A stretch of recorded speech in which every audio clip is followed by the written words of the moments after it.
Hey everyone, I am Rohan Roy, and in this video we will be discussing arrow functions in JavaScript. So without any delay, let's get to it.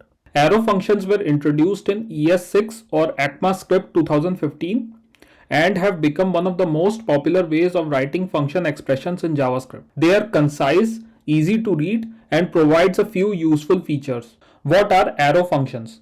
Arrow functions are a way of defining functions in JavaScript using a more concise syntax. They are also known as fat arrow functions because of the use of fat arrows to define them. Arrow functions can be used in place of traditional functions and can be used as an alternative to them in various scenarios. What's a normal function syntax? It's with function keyword with or without a name if it's an anonymous function expression, followed by a list of parameters inside parentheses and a function body inside curly braces. Now, arrow functions are a bit different from the former. There is no function keyword, but there is a list of parameters inside parentheses followed by an arrow, and after that function body inside curly braces. The function body is more or less the same with or without a return statement at the end. One of the main benefits of using arrow functions is that they have a shorter syntax than normal functions. If the function body is a single expression, then we can remove the curly braces and the return statement. Let's create a normal function to add two numbers and an equivalent arrow function expression. As you can see, the arrow function is much more concise, which is useful when it's a small function or a one-line function. This is called an implicit return. On that note, let's pay attention to the parameters of the arrow function. When we have a single parameter, then we can remove the parentheses around the parameter. But when we have no parameters or multiple parameters, then we will need the parentheses again. Same when we have destructured parameters or rest parameters. I want you to smash the like button if you are enjoying the video so far. We need to understand how arrow functions handles lexical this.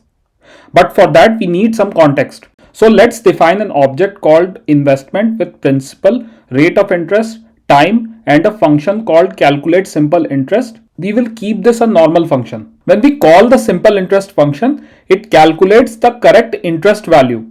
So basically, this refers to the object itself. Now, arrow functions in contrast processes lexical this in a very different way. Let us reuse the same example object, interest. This time the calculate simple interest function will be an arrow function, and we will introduce one more function called log this and call the same function again, but this time it will give us NaN as a result. Let's also call log this, and we can see that it logs window instead of interest. So what are the implications of these two examples? Arrow functions capture the value of this from their surrounding context. This means that this inside the arrow function refers to the same object as this outside the function. This is diametrically in contrast to regular functions which have their own this value that is determined when the function is called. The new keyword can be used to create new objects from a constructor function. However, when it comes to arrow functions, they cannot be used as constructor functions and they cannot be invoked with new keyword. There are two reasons why.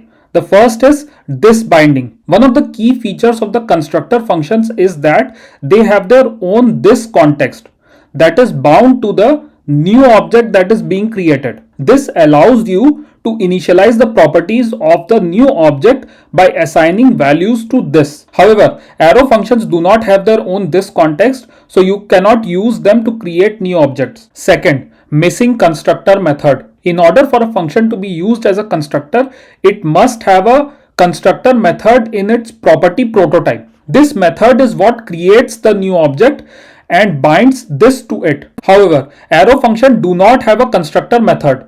Actually, arrow function does not even have prototype property. We can quickly log a regular function and an arrow function to check this, which means that they cannot be used as a constructor function. Let's create a regular constructor function called person and create a new object using new keyword. We can check that and see that it works perfectly. Next, let's create the same with an arrow function and try to create a new object with new keyword again. But this time we get an error that says person is not a constructor. This is because arrow functions cannot be used as a constructor function. Normal functions and arrow functions can be used interchangeably in most cases. However, Arrow functions are especially useful when you need to pass a function as an argument to another function. Since we don't have to worry about its context, let us create two examples, one with a regular function and another one with an arrow function. In both cases, we will access the outer context this inside the function body. You will notice that using arrow functions make the code much more intuitive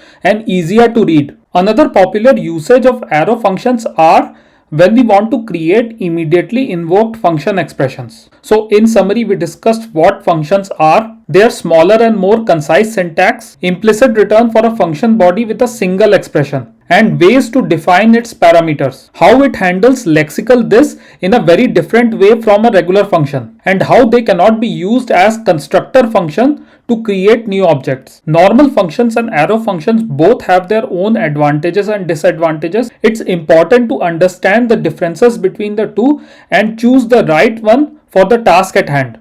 Please consider subscribing if you enjoy this type of content and want to see more videos like this. If you want to know more about JavaScript functions, check these two videos out. I will see you in the next one. Have a nice day. Namaskar.